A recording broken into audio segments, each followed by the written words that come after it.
funeral service of aspirant astronaut Mandla Maseko is currently underway in his hometown in Soshanguve in Pretoria. The 30-year-old was set to become the first black African in space after beating 1 million people in 2014 to become one of 23 people to win a seat sponsored by the Apollo Space Academy.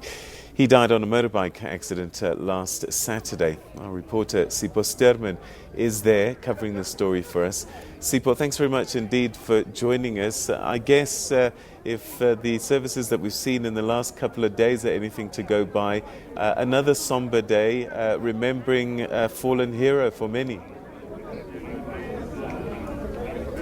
Well, a very good morning to you and our viewers at home. We're coming from the streets of Mapopane here in Pretoria. Of course, as you mentioned there, it is the funeral services of Mandla Maseko, known as Space Boy, of course, after he won that Apollo Academy US competition where he would have been the first black African to go into space. Now, what is currently happening is that the church service is taking place right behind me here. Lots of messages, of course, are coming through from friends, family.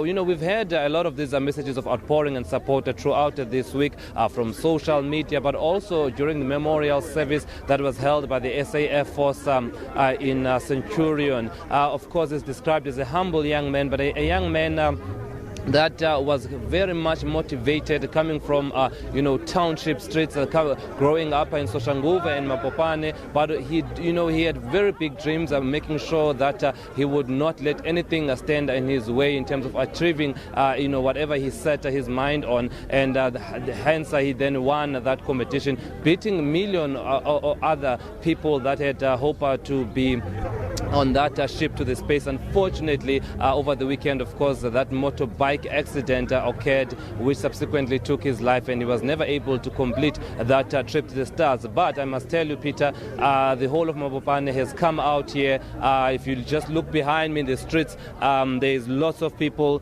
that have gathered here to pay their respects and just to say their last goodbyes to Mandla. This, of course, are the people that are gathered here. They've gathered while the church service is still ongoing inside. It's fully packed inside the church itself.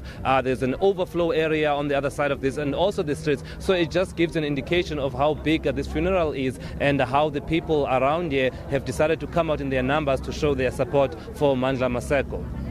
Sipho, I can see from behind you that there are a number of motorbikes there. So again, speaking to his love for bikes, which sadly in the end is where he lost his life, but a biking community there in support. And we saw that the military, the Air Force, yes, supporting Peter, him. Of course, we know that the accident that subsequently took Mandla's life was a motorbike accident, and he was part of the Tshwane legend bikers, and they've come out here in their numbers to honor one of their own. And during the memorial service, the Tshwane legend bikers also, went up there speaking, saying that, we shouldn't apportion blame to anybody, but rather calling for mutual respect on the roads, respect between motorists and bikers, so that we can avoid such accidents. But yes, the bikers have come out in their numbers to show their support, and they've said that, while many may have, certain views about, the biking community, that, Mandla was involved with this community because of the bikers community, because of the work that they do.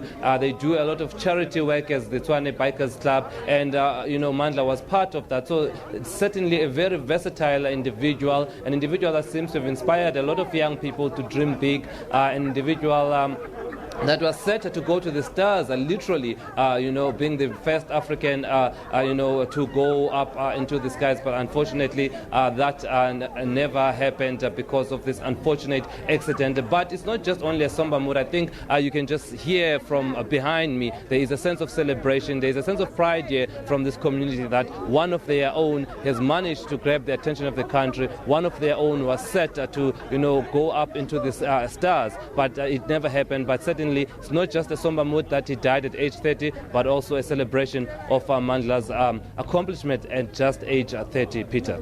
All right, Sipho, that's where we're going to leave it. Thanks very much indeed. That's our reporter, Sipho Sterman, at the funeral service of Mandla Maseko, otherwise known as the Afronaut or Space Boy, who at 30 years old lost his life in a motorbiking accident. And he was one of, as Sipa was saying, somebody who was destined to spend an hour-long flight in space, which was scheduled for as early as 2015, but didn't quite happen. And all he ever said was he wanted to inspire and motivate young people in Africa to prove that they could achieve whatever they wanted to, despite their backgrounds. We'll